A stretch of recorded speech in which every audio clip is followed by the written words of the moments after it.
Hi, I'm Shane Madson with Mad Custom Cubs, and this is my latest creation, the Patina Cub. First of all, I handed out, it starts with a Sterna 86-inch diameter ground adjustable prop. Then bolted on behind it is a Bernard 9S Scarlet. It's 158 horsepower at 2300 RPM. At 2000 RPM, it puts out around that 350 foot-pounds of torque. So it's like driving a tractor. It takes off the ground like I'm in a 0320 and it cruises like an 0360. Very simple. It's a S&S carburetor on it. You can get it in with a Marvel carburetor or fuel injection. But with the S&S, it's the same carburetor you got in your B-twin motorcycle. It's jetted for this out. Well, actually at home it's at 2,000 feet above sea level, and I got about 5,000 feet of density altitude change with that jetting. So you don't really have to jet it for the season. It's every summer, winter, you would jet it for the winter season, depending on the area you live in. All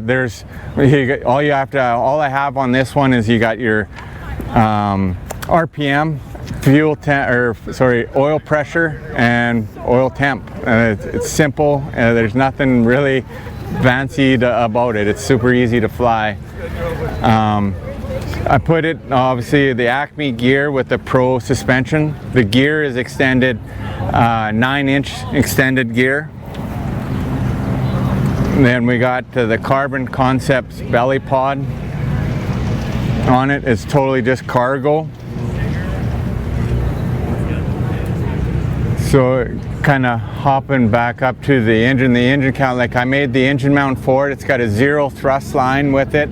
The weight of the engine is 235 pounds, so same as an 0235. By the time you add the exhaust, the oil tank, carburetor, and then the coil packs, there's 9 on each side for dual ignition. It's about a 300-pound package when it's all put together.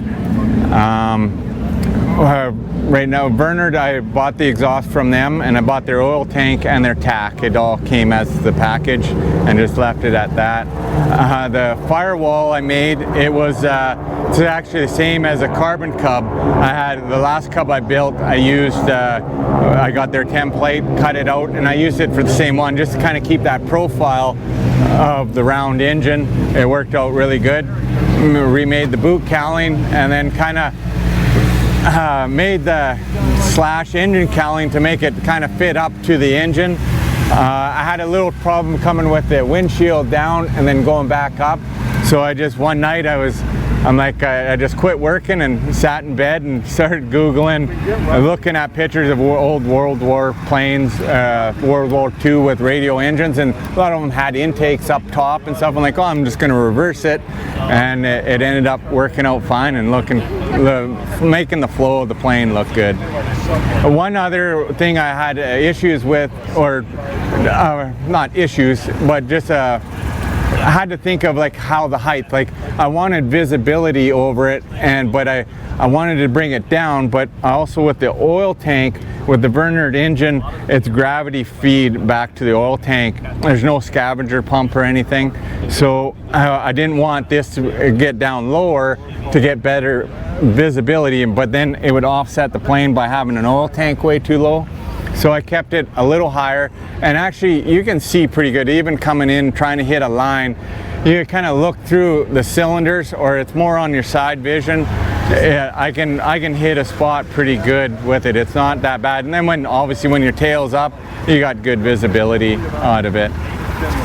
So kind of working back, for the tires, yeah, they're on 35-inch Alaskan bush wheels with their 10-inch wheel. Right now I run them a little higher just so I don't wreck them, because all the way coming down, a lot of it was asphalt. So right now I got 9 PSI, but I cheat quite if I'm landing on gravel bars, I'll deflate them down to 3, even 2.5. So they're just like marshmallows.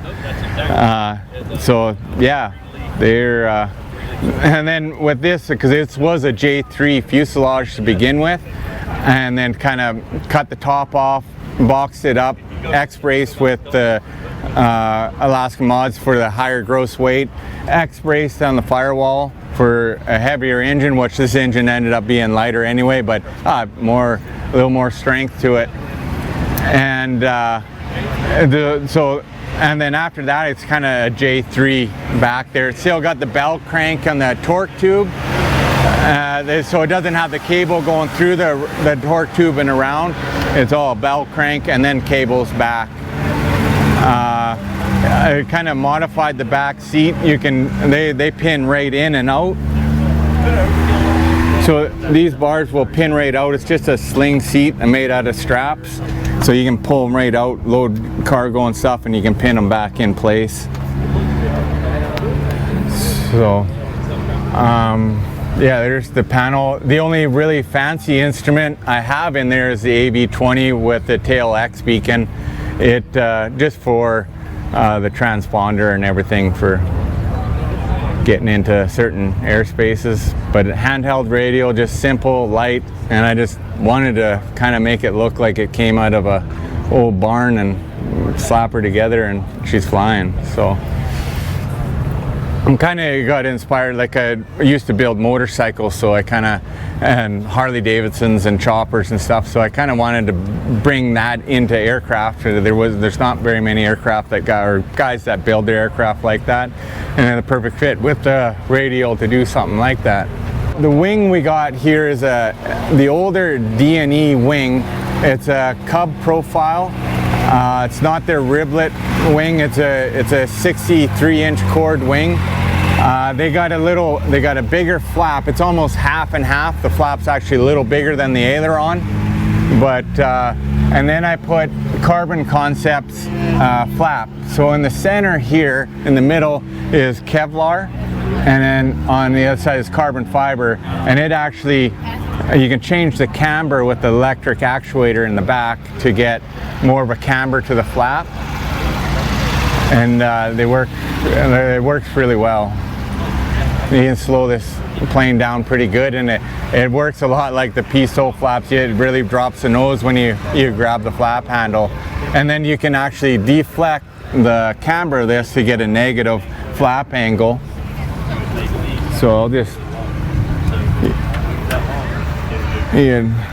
crank it right back up, and then when it's up there, it's a negative, well, yeah, it goes up and it's more like a negative degree when you're flying. So I don't know how much it helps in cruise, but it's something you can do with it.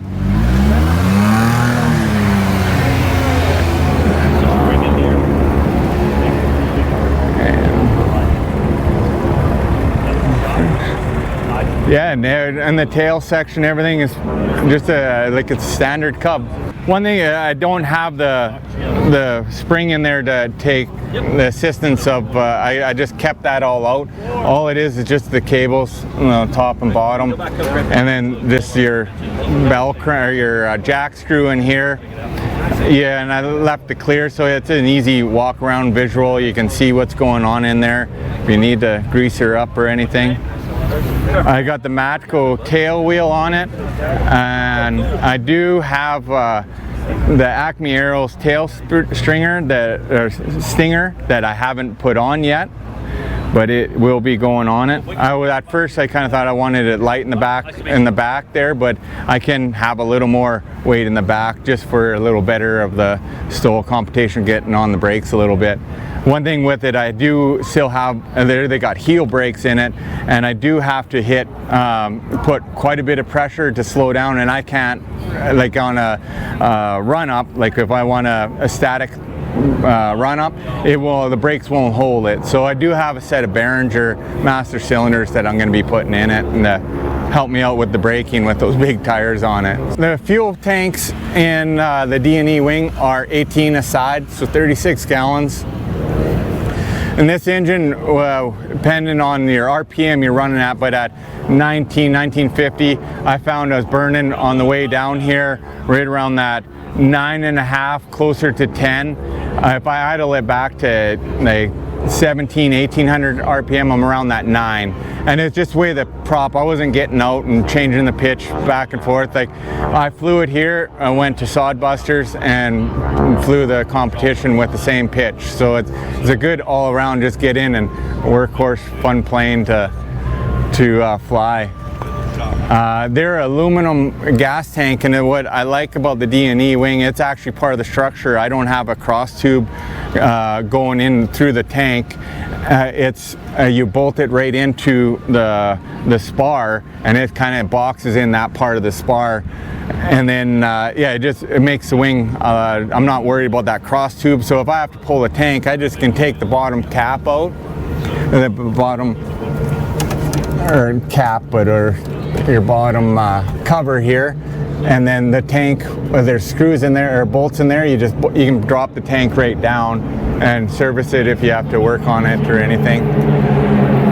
And then also one kind of neat thing with this, for the balance cable, they're in front of the front spar, so you got the cables a little further in front, the balance cable, and you don't have it running through the gas tank as well, so you don't have to worry about it. If you want to drop and work on that gas tank, super easy to pull out. My cruise speed on this, the way the prop is pitched right now for kind of all around having fun, is 95 mile an hour, and and that's at about 1950 RPM, and I'm burning about 9.5 gallons an hour. I give it 2 more degrees pitch, and then I can kind of pull it back to around 1800, 1750, and then I'm closer to that 9.5 gallons an hour. So it's to be legal on the safe side, like way it is right now, I got about 3.5 hour range with a half an hour reserve. I pitch it back, and then I'm closer to that 4 hour range. I like the patina look, bringing from the motorcycles and rat rods, and I just like that look. And then with the license plate, kind of where this aircraft, the fuselage or the project came from, I developed a pretty good friendship with a guy named Sam Thiem. And the plane I was building before was a was a Super Cub with an Apex in it, and he was originally wanted to put an Apex in this Cub, and so we bouncing ideas back and forth how we're building the engine mount. And so I ended up designing and building an engine mount and a jig for it, and he was going to start building engine mounts for me. And unfortunately, he went to work one day, young guy, I think he was 29 years old, and had a brain aneurysm and passed away. So that's why 1994 for my license plate looking call sign, that's when Sam was born. I live in Alberta, and I just wanted to make it look like a license plate kind of. In Canada we had to have the letters too on if I wanted to go with the smaller one, 6 inches on the back, then I had to put the bigger one on under the wing, or I would have had to go with the 12-inch call sign on the side. I just went on Amazon and found, I just put in old vintage signs, and then I'm like, well, because I thought, oh well, I don't even have to make them. Like I had to do a little bit of modifying, but they would work perfect for inspection panels. So every one you see, there's a purpose. You pull off, like the round one in front of the boot cowling, you can take it off and you get at all your instruments.